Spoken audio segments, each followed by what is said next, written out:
and look at it. So when you think about sunlight, everybody thinks, oh, you need sunlight because you got to have your vitamin D, you know, because you got to go out in the middle of the day and get your vitamin D and you're set.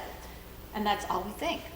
Sunlight is so much more than vitamin D. If you have vitamin D naturally without taking a supplement, usually with K2, then that's just an indicator you've been out in the light.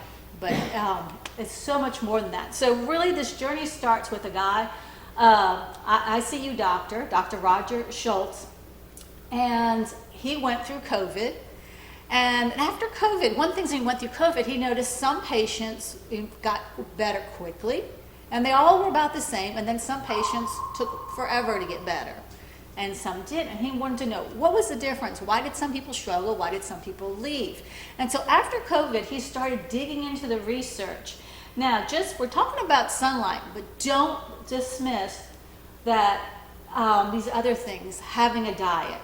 Just because you get the right amount of sunlight from the sun and we're going to see all these benefits, if you're still eating a terrible diet, if you're still under a lot of stress, if you're still overworked, you're still not sleeping right, sunlight is it's a big factor, but turns out it is a factor. And so we're going to look closely. Is Dr. Roger Schultz, this is a picture of him.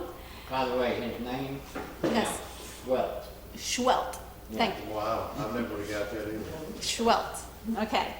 And so Dr. Roger Schwelt, and this is a picture of him, this started his research, and he dug way deep into the research. And when he started pulling out all the scientific studies, he's like, this is really important. This is really significant. And so he actually he's the founder of MedCram, which is the world's largest medical education platforms. And so we can go there and learn about it. He's very well qualified. He's quadruple board certified in internal medicine, pulmonary disease, critical care medicine, and sleep medicine. So this is not just even some random doctor, even though all doctors are usually qualified. So when we're going to look at what he discovered, and we're going to go through these topics, and these topics are going to touch on the circadian rhythm. You know, the circadian rhythm is when you wake up, middle of your day, evening time, and then your hormones telling you to go to sleep, and then cortisol telling you to wake up. All that is patterned from the sun. It tells you when to go to sleep. We're going to look at that. How does sunlight affect your blood pressure, your circulation system, your mitochondria? We keep hearing mitochondria. Your body needs the energy to repair itself. Your body needs the energy so you're not fatigued. The body needs energy just to function. And we're going to see how much it affects mitochondria, and also your immune function and mood and well-being. So one of the things that he looks at first was he knew enough about sunlight. He's just well educated that there is this thing about with golfers that people enjoy playing golf. After they've played a day of golf, they say they sleep better, they sleep through the night better, they wake up in a better mood, and things are just overall better. And a lot of people say, oh, well, of course they did better. They probably took off of work, you had less stress, you got to do something that's fun, hang out with your friends, you're walking, you're exercising. But you're also out in the sunlight. And so he began to look at that. What if sunlight is just part of that reason with the golf course, what he observed in the golf course? And so let's look deeper. So he wanted to know more. And so he kept digging and digging. This is just how he kind of got his start rolling. So when he looked at people indoors, we think, oh, we're indoors, and I could have all the fluorescent lights on, all the LEDs on. You go, whoa, it is so bright. But yet, it's really not that bright. When you look at it, it seems bright.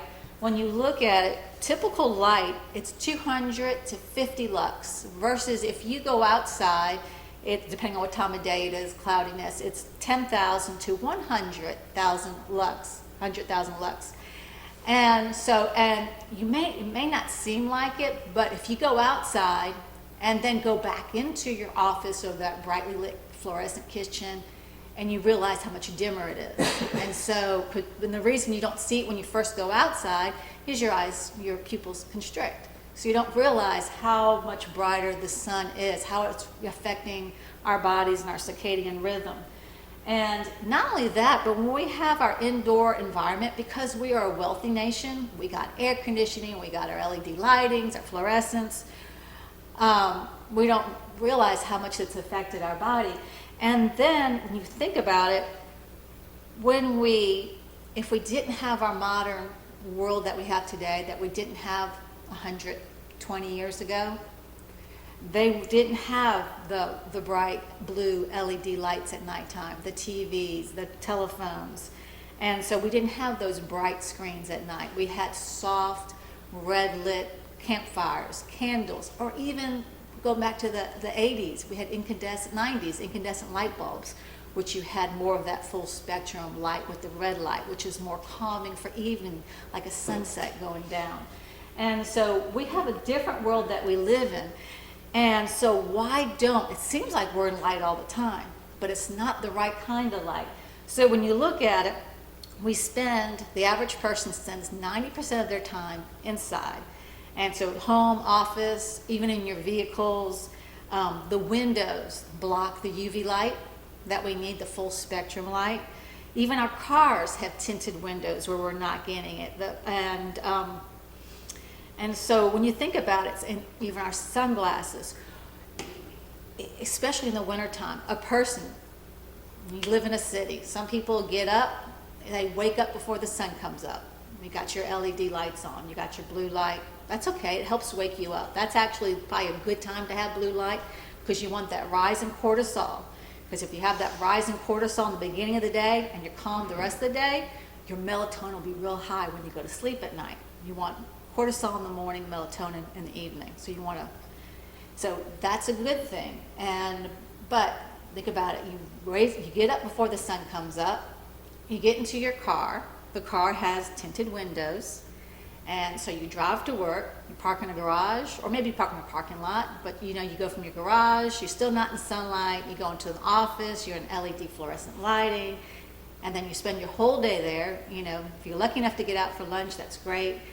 And then you go back to your tinted window car, you drive home, in winter time, if you get off at 5 o'clock, it's already dark.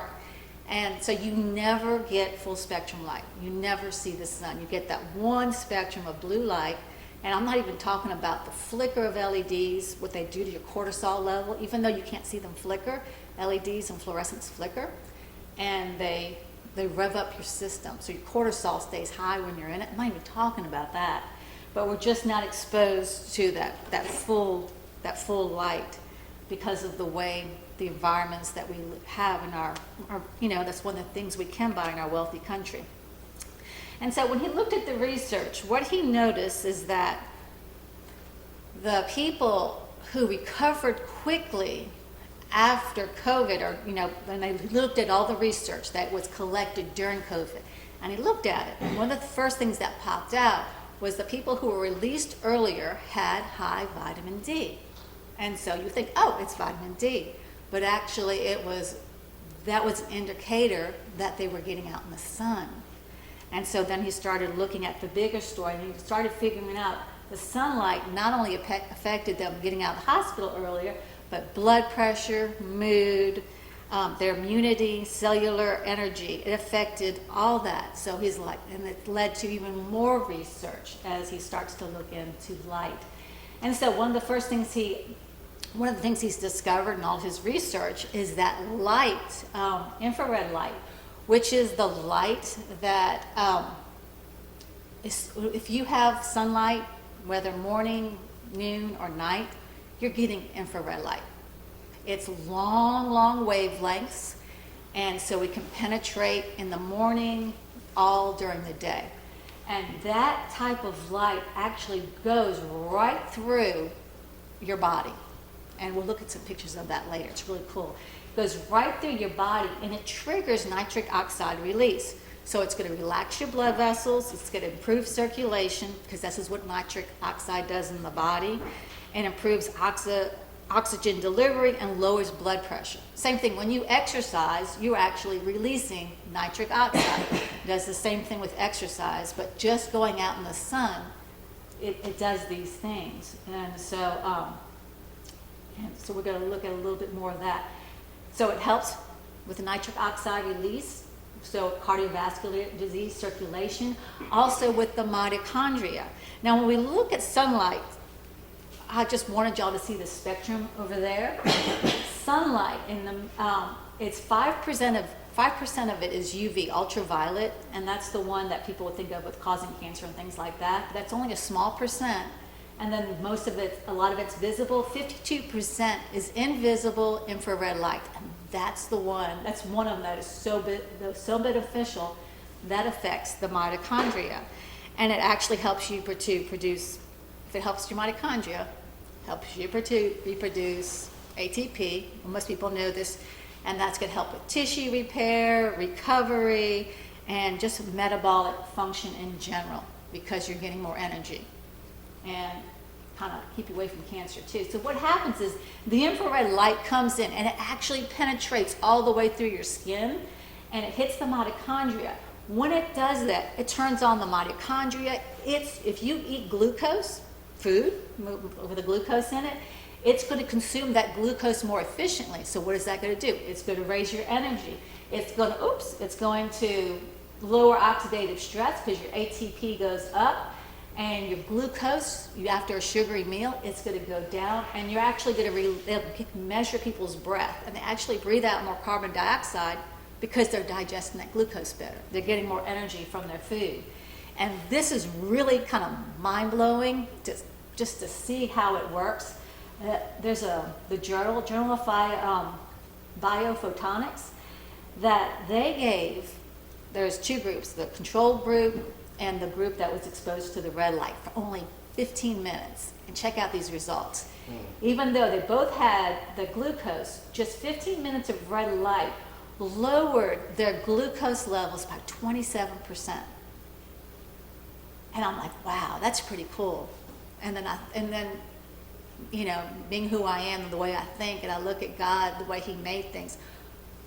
When do we get most of our sugary things grown, our fruits?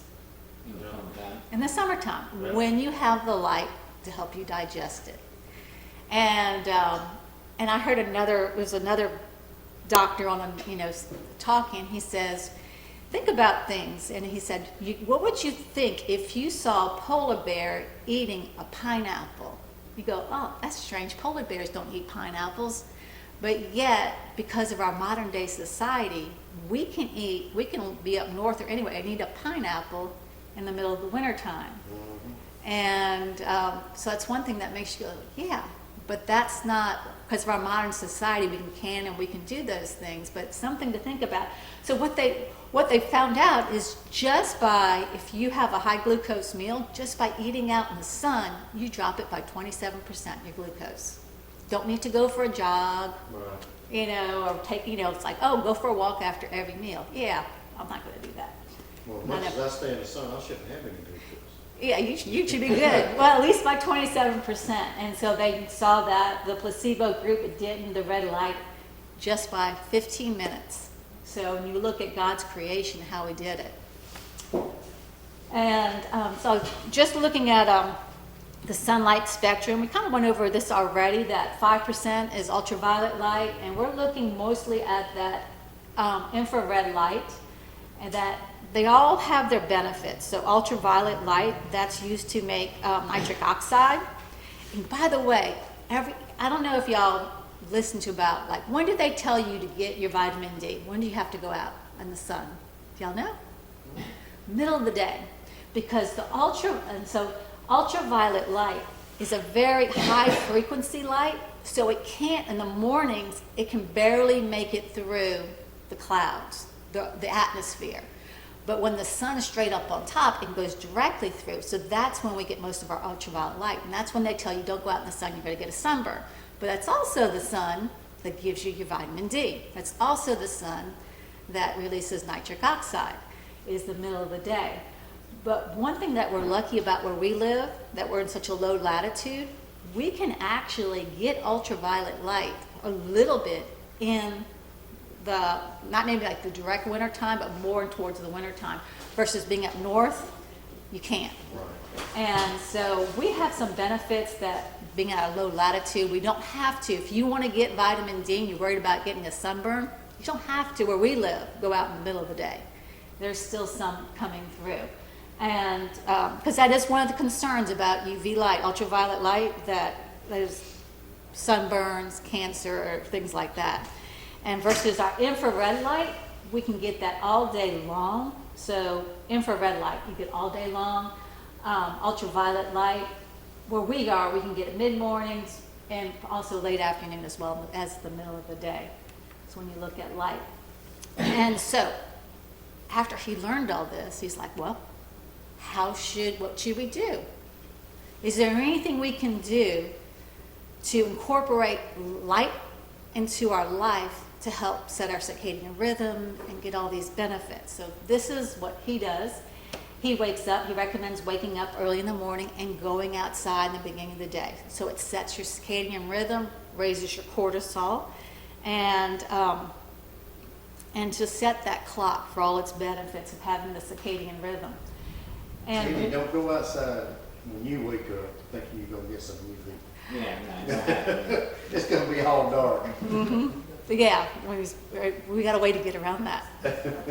Because I'm thinking about this for the school year. Because Right. when the first 2 years, I was under a lot of pressure, got run down, and so thinking about all this. But I'll show you what we're going to do. Sunlight, we know that it helps you by getting exposed to that circadian rhythm. It's going to help you release melatonin at night. Melatonin, yeah, it does all these things. It does your brain protection, your mitochondrial support, immune system. But this is way huge, and it's getting more and more studied and talked about every day. It's an antioxidant. It's rivaling, what do y'all think the most strongest antioxidant you've heard about in the body? Take a guess. Does anybody know? Glutathione? Glutathione. It's rivaling glutathione if you can produce it. And we've always heard that, melatonin is producing the pineal gland. Actually, 95% of it's producing our mitochondria, and it helps with tissue repair. And when you go to sleep at night is when that happens. That's when your brain actually opens up. You have a blood-brain barrier in your brain, so all day long your brain's working, you're working at work, and you're thinking, you're doing, and just like any living cell, it takes in nutrients and it releases waste. Well, your body is very selective. Your brain is what comes in. It has a blood-brain barrier, so your brain doesn't get poisoned. But it can't release it while your brain is running. It's kind of like, can you change the oil in your car if your car is turned on? Would you change the oil in your car? No, you wouldn't. Brain's the same way. When you go to sleep, certain things detox at different times or clean up. And the brain is more early on, and as well as the whole body. And so that's when your tissue repair happens. It's the glymphic system, which is like the Olympic system, but it's glymphic is the one the brain uses. Yeah. And it happens during REM sleep. So. And it happens during REM sleep. So it's not only the brain, but the entire body. This is when repair goes on. Muscle building actually happens at the very end of almost when you're waking up. And so this melatonin that not only helps you sleep, it's a huge antioxidant that they're just really beginning to know more about. I'm curious, and just was wondering, they make these melatonin supplements, and they can kind of make you sleepy a little bit, and you're flooding yourself with melatonin, and of course one of the bad things is your body, or your brain, your pineal gland will quit making melatonin if you keep dumping it and taking a bunch of it. I'm wondering if that works fine for the pineal gland and for the brain, that you get this dump, but it doesn't last long. It's just an immediate dump, and then it's flushed out. And that intake of, since your body is not designed to eat melatonin and get it to your mitochondria. That's not how it creates the melatonin. It has no mechanism to get that to your and this is just me speculating. It has no mechanism to get that melatonin into the mitochondria. So if you're not getting the sunlight-derived melatonin, you're literally starving your body of it, which can also affect, since you're just getting a dump, and then the pineal gland says, I got more than I need, I don't need to make any more. Well, because of the brain barrier, very little of it goes into the brain that you've eaten. And there's not enough, so literally after a very short time, melatonin actually doesn't put you to sleep, it keeps you awake. And I've noticed it when I've taken it that way. If I do it too long, it starts keeping me awake, and I have to get off of it. I don't even take it anymore, but I have to get off of it for that exact reason, because it does mess up my sleep cycle. So I'm just curious if that's a possibility and something to think about. Yeah, there's so much coming out right now that it's just like, I don't know what I knew 5 years ago. I don't even want to say today because it's way more complicated than we thought. Yeah. But one thing that we're listening to enough research and doctors, cortisol in the morning has to be high. It helps you to wake up. And without that cortisol in the morning, you almost can't have the melatonin circadian rhythm at night. And you also have to, cortisol goes up in the morning, you want it to lower, and you want to try, now it's okay to exercise and get it up, but I'm talking about that constant chronic high cortisol. If that's high, you will have less melatonin production at night. And so cortisol affects it, sunlight affects it. So again, it's not just sunlight, you know, and I think about those first 2 years I taught, high cortisol. Mm-hmm. It was very hard, those 2 years, and I probably had low melatonin because I wasn't going in that rhythm I needed to go with, the circadian rhythm. And so here's some analogies. We're talking about that rhythm that he talks about. It's like an orchestra. Every musician must play at the correct time. If the conductor loses timing, the music, it becomes chaotic. And everybody's heard the orchestra warm up.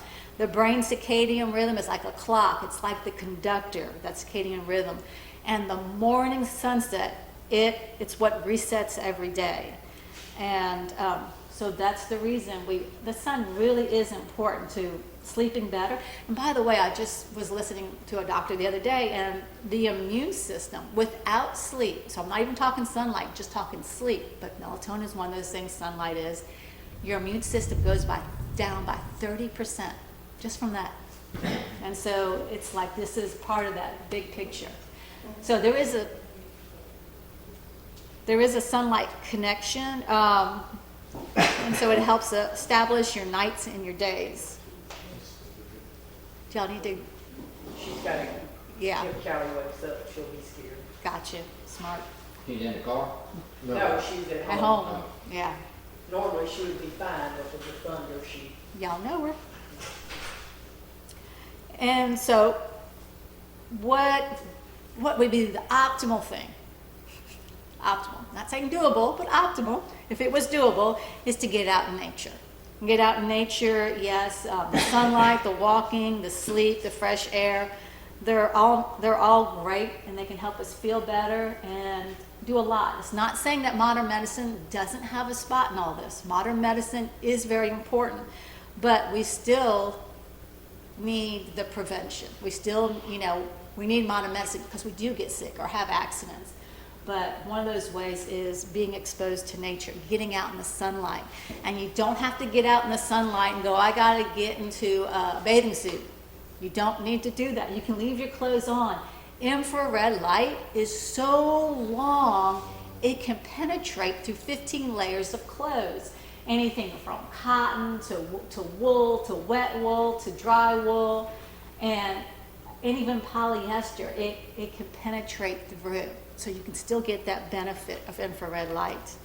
And so infrared light, not only does it penetrate through your clothes, this is an infrared light, and you can see it's going through the hand. You can't even see the bones. And so this light penetrates. It goes to every mitochondria.